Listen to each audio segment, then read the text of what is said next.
नमः शिवाय। ओम नमः शिवाय। ओम नमः शिवाय।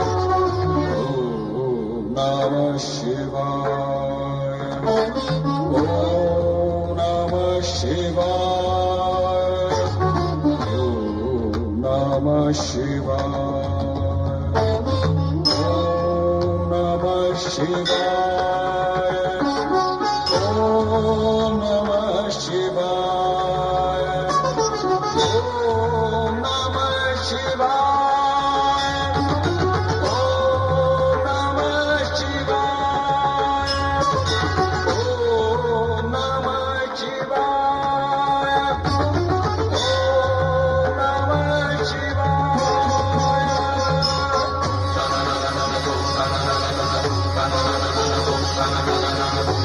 ओम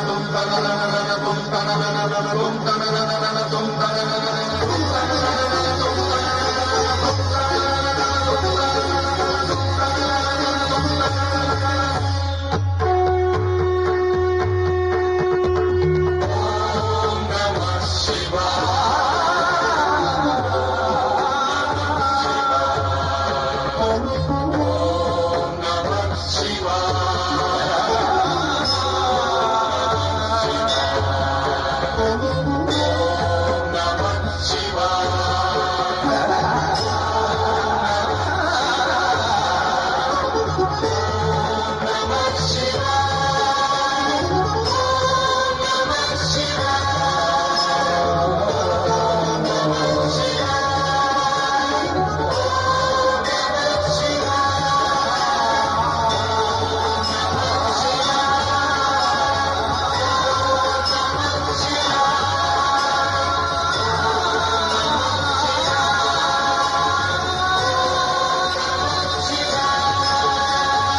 शिवाय। ओम नमः शिवाय।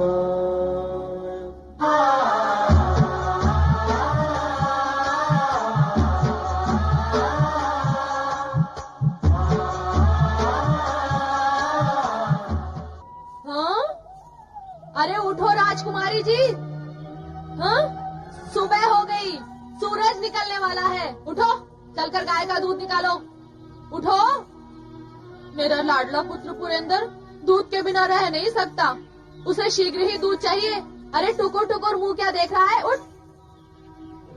और सुनो, दूध की एक बूंद भी नीचे ना गिरे, और ये भी ध्यान रहे, ये गाय तुम्हारे भैया या मामा की नहीं है, ये तो मैं अपने पिता के घर से लाई हूँ। यदि ये गाय मैं नहीं लाती तो मेरा निकम्मा पति मुझे और मेरे पुत्र पुरेंद्र को भूखा ही मार देता। हाँ, चलो उठो।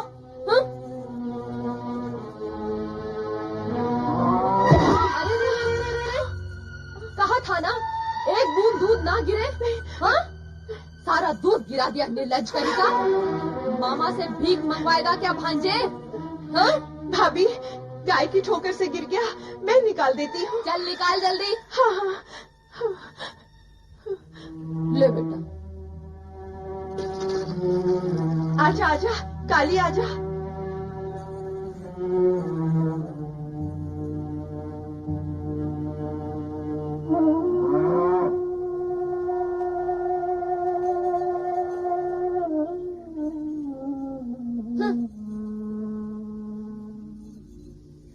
पी ले, जल्दी जल्दी पी।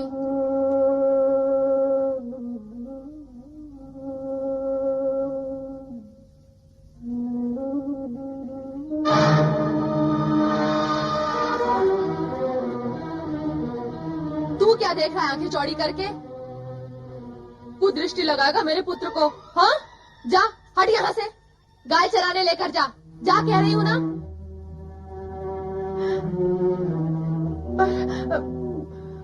ले और दूध पी ले।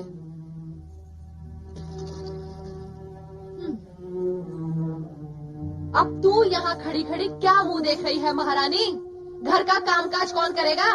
जा।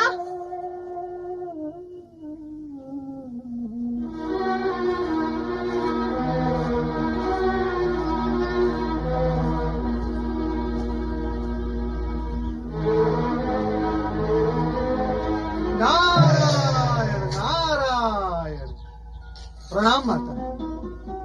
माता, आप अकेली इस समय इस वन प्रदेश में कहाँ जा रही हैं आप? ओहो नारद, प्रणाम का उत्तर लिए बिना ही तुमने तो प्रश्नों की श्रृंखला खड़ी कर दी है। क्षमा माता, क्षमा। प्रणाम का उत्तर आप फिर कभी दे देना। इस समय तो आप मुझे केवल ये बताएं कि आप जा कहाँ रही हैं? नारद, कैलाश पर मेरा मन नहीं लग रहा था। पुत्रों की स्मृति ने व्याकुल कर दिया है मुझे। दोनों ही मुझसे दूर चले गए हैं। कहाँ चले गए वो दोनों? जैसे तुम्हें कुछ ज्ञात ही नहीं। बुद्धि सिद्धि से विवाह करने के पश्चात गणेश तो अपने ससुराल में जा बैठा है और कार्तिकेय ने श्रीशैल पर्वत पर डेरा डाल दिया है। तो ऐसे में मैं कहाँ जाऊं? आप कहीं भी न जाएं। आप कैलाश की महारानी और हिमालय की राज दुलारी हैं। आपका इस प्रकार कहीं भी जाना उचित नहीं। माता, यदि आप कहती तो भगवान भोलेनाथ आपके लिए वाहन की व्यवस्था भी कर देते। परंतु प्रतीत होता है माता, आप भगवान भोलेनाथ से बिना बताए कैलाश से चली आई हैं। माँ की ममता और पुत्र वात्सल्य ने मुझे इतना व्याकुल कर दिया है कि मैं उन्हें बताए बिना ही अपने पिता के पास जा रही हूँ। घोर आश्चर्य है। इसमें आश्चर्य कैसा नारद? भोलेनाथ की इच्छा के बिना पिता के घर जाने का परिणाम क्या आप भूल गए? अनर्थ को आमंत्रित ना करें। कृपया आप कैलाश लौट जाएं। क्या भगवान भोलेनाथ आपकी कोई भी इच्छा अपूर्ण रहने देंगे?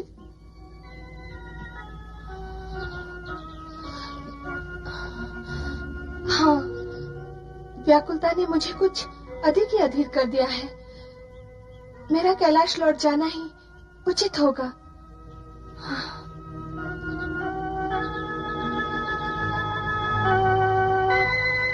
कैलाशपति, आपसे प्रेरणा पाकर मैंने माता पार्वती को कैलाश लौटाने का कार्य तो पूर्ण कर दिया है। अब मैं स्वयं कैलाश नहीं आ सकता। यहीं से मेरा प्रणाम स्वीकार कर लो। ओम नमः शिवाय।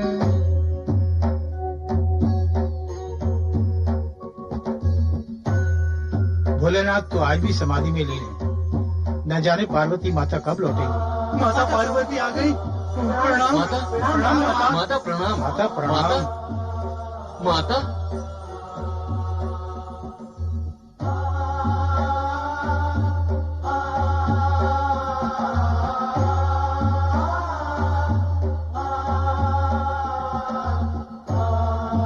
पति परमेश्वराय नमो नमः।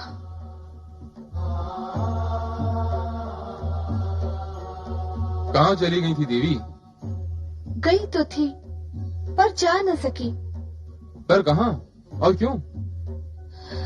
यह मेरा मन नहीं लग रहा था, इसलिए पिताश्री के घर जाने के विचार से निकली थी। पिता के घर? बिना निमंत्रण? बिना निमंत्रण तो कहीं भी नहीं जाना चाहिए देवी। तो क्या करूं?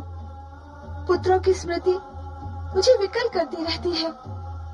बार बार उनका प्रिय मुख मेरी आंखों के सामने आता है, पर न तो मैं उन्हें देख पाती हूँ, न ही उनसे मिल पाती हूँ। इसीलिए सोचा कि स्थान परिवर्तन से संभवतः मन शांत हो जाएगा।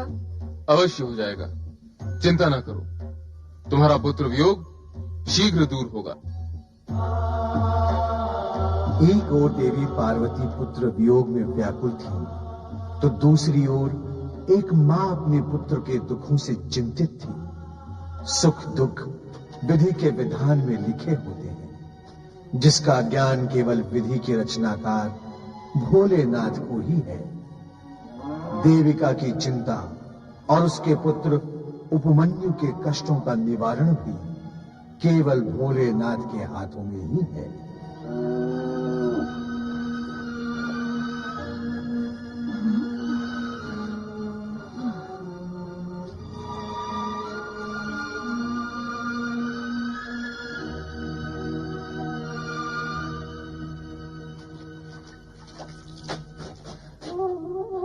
इस भूख से तो अच्छा था अपने गांव में ही भिक्षा मांगकर पेट भर लेते। वहां अपमान था, वह तो यहाँ भी है। मारे भूख के प्राण बाहर आ रहे हैं।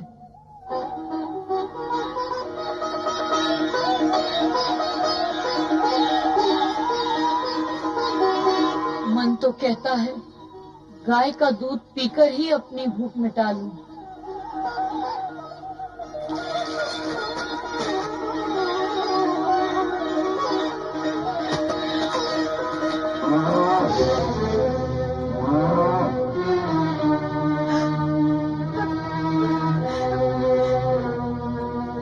नहीं नहीं, चोरी करना अपराध है। चोरी करने से तो भूखा रहना अच्छा है। माँ, माँ, उपमन्यु बेटा, माँ, इतना काम करके भी भूखा ही रहना पड़ता है, तो यह हम अपने गांव में भी कर सकते हैं। चलो माँ, अपने गांव लौट चलें। गांव बदलने से भाग्य तो नहीं बदल सकता है पुत्र। हमारे ये दुर्दिन भी समाप्त हो ही जाएंगे। भगवान पर विश्वास रख पुत्र।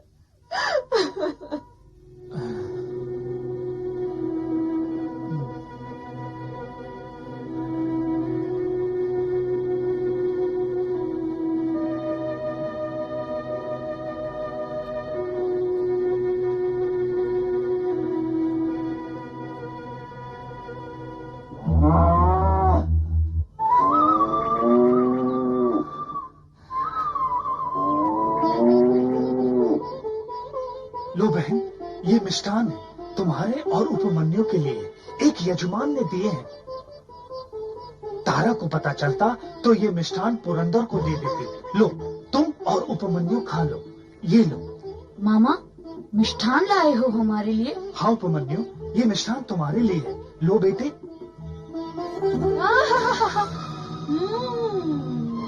मिष्ठान, लड्डू। तुम्हें लाज नहीं आती?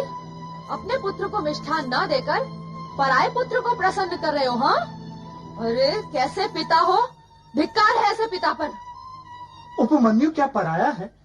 मेरी बहन का पुत्र क्या पराया है? भांजे पराये होते हैं क्या? ओ हो, भांजे के मामा जग में पहले अपने पुत्र के लिए विचार करते हैं, भांजे के लिए नहीं। और ये दोनों माँ पुत्र, इन्हें तनिक भी लाज नहीं आती। जानती है, पुरंदर के खाए पिए बिना इस घर में कोई कुछ भी खाता पीता नहीं। फिर भी मीठा खाने के लिए न जाने कितने जन्मों से इन माँ पुत्रों की आत्मा व्याकुल थी कि इस मिष्ठान पर आंखें गड़ी हुई हैं। हाँ, आज इन्हें दंड स्वरूप भोजन ही नहीं मिलेगा। हाँ, समझे? चलो तुम अंदर, चलो, चल।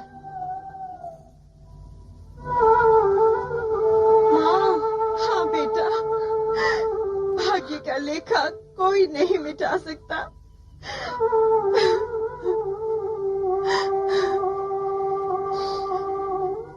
हे भोलेनाथ, हे कैलाशपति, क्या मेरे उपमन्यु के भाग्य में तुमने सिर्फ दुख ही दुख लिखे हैं, एक भी सुख नहीं लिखा।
पति व्याघ्रपाद आपके परम भक्त थे और मानते थे कि शिव भक्ति द्वारा वे शिव धाम तक अवश्य पहुंच जाएंगे।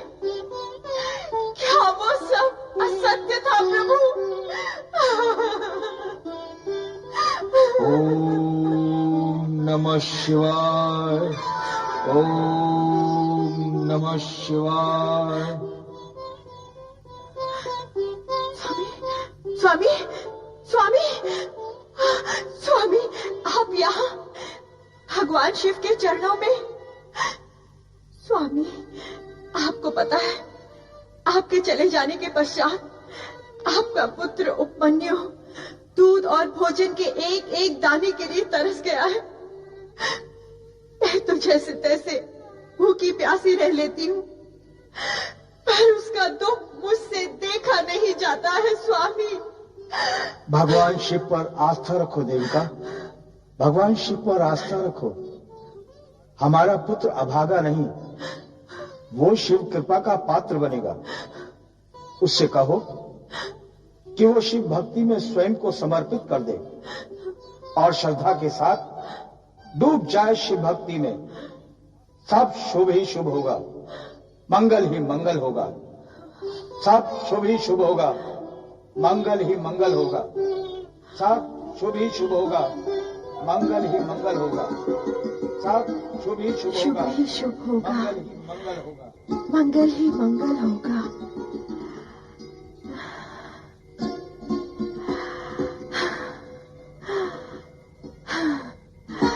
कैलाशपति की जय हो।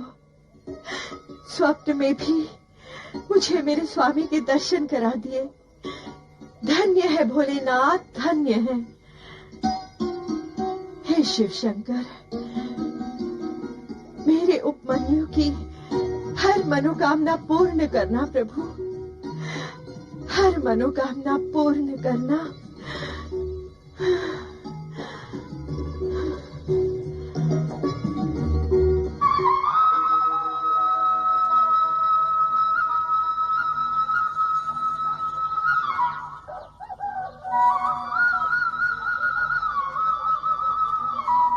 अरे अरे अरे अरे, ला मुझे दे। भाभी, थोड़ा सा दूध उपमन्यु को दे देती। बहुत दिनों से इसने दूध नहीं पिया है। बहुत दिनों से नहीं पिया तो क्या हुआ? इसके पेट में पीड़ा हुई? नहीं हुई ना, तो बस। और बहुत दिन तक नहीं पिएगा तो कुछ नहीं होगा इसे। हाँ? विधाता तेरी रक्षा करे बेटा। भाभी, थोड़ा सा दूध दे देती तो तुम्हारा बहुत उपकार होता। देखो ननन जी, दूध के लिए गाय चाहिए, गाय के लिए धन, और धन के लिए भाग्य चाहिए, और वो तुम्हारे पास है नहीं। वो होता तो तुम यहाँ क्यों आती? अब तुम्हें समझ लेना चाहिए कि तुम्हारे भाग्य में दूध है ही नहीं। हाँ?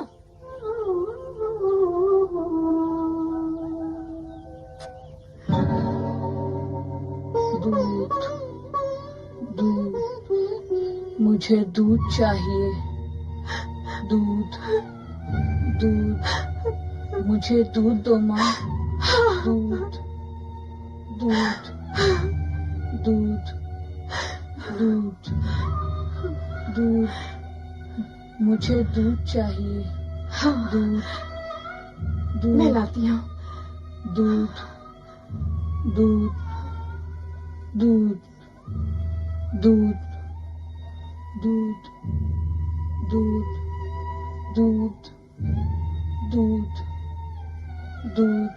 दूध, दूध, दूध, दूध, दूध,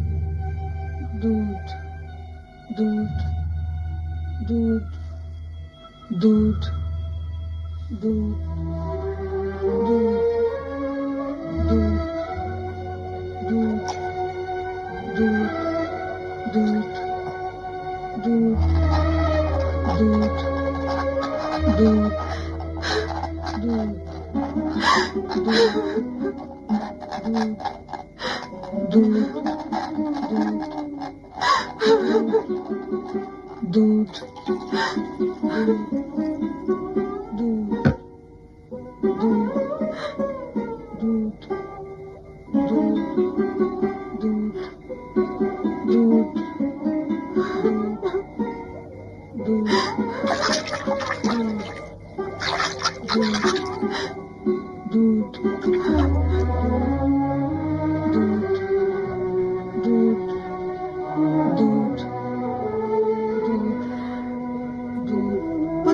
उपन्या, उठ पुत्र, देख मैं तेरे लिए क्या लाई हूँ।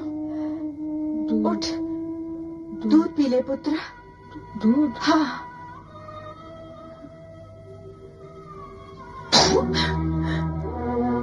क्या दिया माँ? क्या दिया तुमने मुझे? यह दूध नहीं है।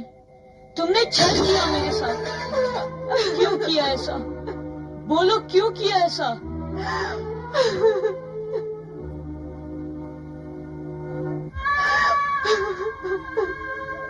रो क्यों रही हूँ माँ? अरे पुत्र, तेरे और अपने भाग्य को रो रही हूँ पुत्र। मेरे भाग्य में तुझे पिलाने के लिए दूध तक नहीं है। मैं क्या करूं? पुत्र उपन्या, तुझे दूध पीना है ना? अरे तो शिव की आराधना कर, भगवान शिव की आराधना कर पुत्र। वे तुझे दूध का सागर प्रदान करेंगे। तेरे पिता की भी यही इच्छा थी पुत्र कि तू शिव की आराधना करे। शिव की आराधना कर पुत्र। सुन रहा है ना मैं क्या कह रही हूँ? शिव की आराधना कर।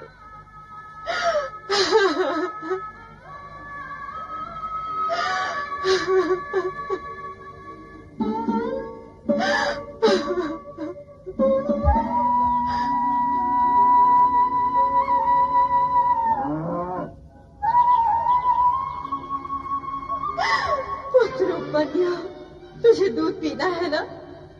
अरे तो शिव की आराधना कर, वे तुझे दूध का सागर प्रदान करेंगे। शिव की आराधना कर, शिव की आराधना कर पुत्र। हाँ माँ, मैं शिव की आराधना करूँगा, अवश्य करूँगा।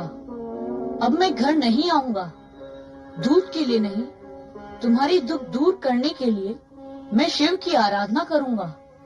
जब मैं भगवान शिव की शरण में जाऊँगा, तब तुम्हारे दुखों का अंत हो जाएगा माँ।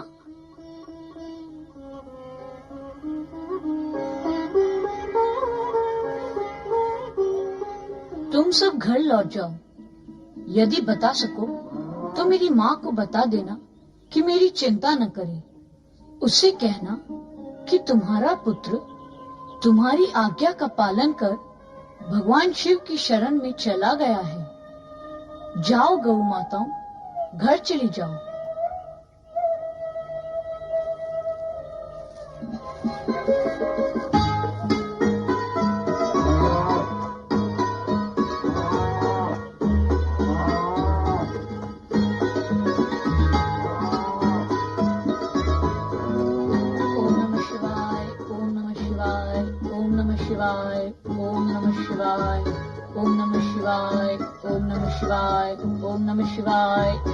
शिवाय, ओम नमः शिवाय, ओम नमः शिवाय। उपन्या, पुत्र उपन्या, हाय हाय हाय, कहाँ गया? मेरी काली गाय भी नहीं है। तेरा चोर पुत्र मेरी काली गाय लेकर भाग गया। दूध पीना था ना उसे, इसीलिए लेकर भाग गया। नहीं नहीं, मेरा पुत्र चोर नहीं है। अवश्य गाय कहीं भटक गई होगी, वो उसे ही खोजने गया होगा। गाय मिलते ही वो उसे लेकर आ जाएगा। अब क्या आएगा वो चोर? उसके मन में तो पहले से ही खोट था। दूध का भूखा गाय ले उड़ा, अपनी माँ को छोड़ गया, गाय ले भागा। अब नहीं आएगा वो। नहीं, मैं उसे लेकर आऊंगी। उपमन्यु, उपमन्यु, पुत्र उपमन्यु। ओम नमः शिवाय, ओम नमः शिवाय, ओम नमः शिवाय, ओम नमः शिवाय, ओम नमः शिवाय, ओम नमः शिवाय, ओम नमः शिवाय, ओम नमः शिवाय। अरे ये क्या है?